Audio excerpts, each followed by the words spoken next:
With Mats Pedersen climbing like this, he would be one of the big favourites for the World Championships. Incredible shape in this Vuelta. Stage 19 from Talavera de la Reina and back again. They do two climbs.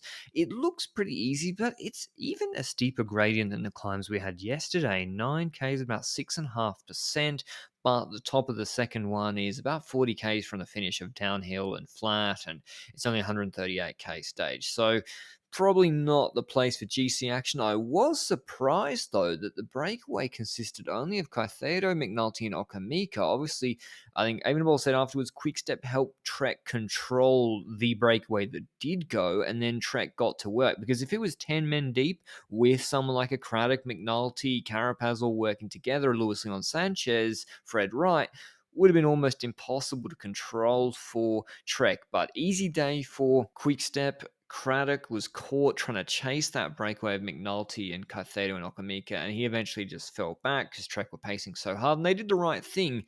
You don't want to catch this break too late. People often say, oh, don't catch the break too early. Nah, when it has McNulty in it, a big powerhouse, you want to catch it early. And Bahrain started helping them with Maida and Landa. They've got Pedersen just perched there in the big green jersey, but he's climbing so well. I think Bahrain were trying to make sure the likes of Groves, Tim Merlier were dropped, and doubtful that they'd put any pressure on Mads Pedersen. They were kind of riding for a sprint with right against Pedersen. Movistar went to the front to just keep Mars safe before the descent. The breakaway had been caught with 42Ks to go. So that normally means, unless there's counterattacks in the valley afterwards, but Trek had a decent number of riders, Kenny Ellison, Bernard, to control things, that it was going to be a pretty casual roll into the finish. That allowed Tiberi to rest up and recover for the lead out for Mads Pedersen and everyone else is just rolling in. So, I mean, the best day possible for Evenepoel and Quickstep and all the other GC guys, to be honest. Although you do see Evenepoel kind of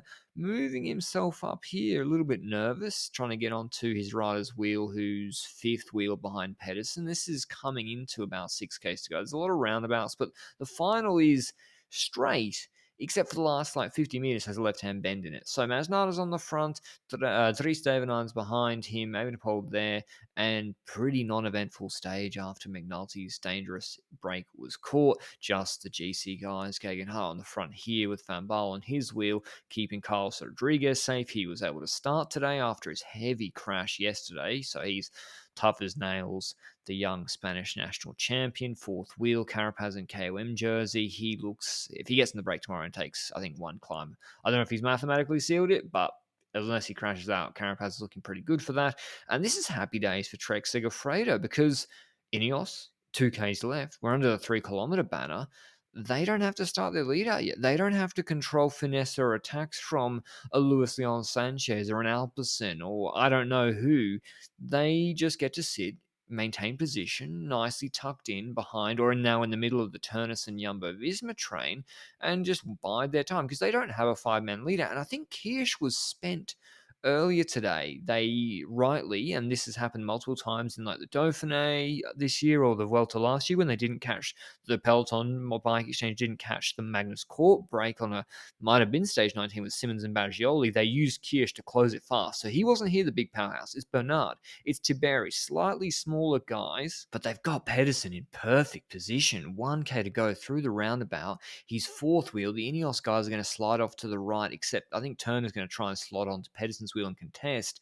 And then they can just wait on either it's Dennis or Hessink on the front for Jumbo Visma, leading them through the roundabouts. So perfect. It just played out perfectly for Trek Segafredo. Bernard on the front now. There is a little bit of a lull when he pulls off. They don't have two guys, and they're not Ballerini and Mercu. Two guys with 900 meters to go is a little bit light on, and that actually induces a finesser attack from Miles Scottson, who's kind of been a lead-out man or a set-up lead-out man without a sprinter this Vuelta, but he tries to make use of this stage here, like Laporte. Laporte, did he win stage 19 of the Tour?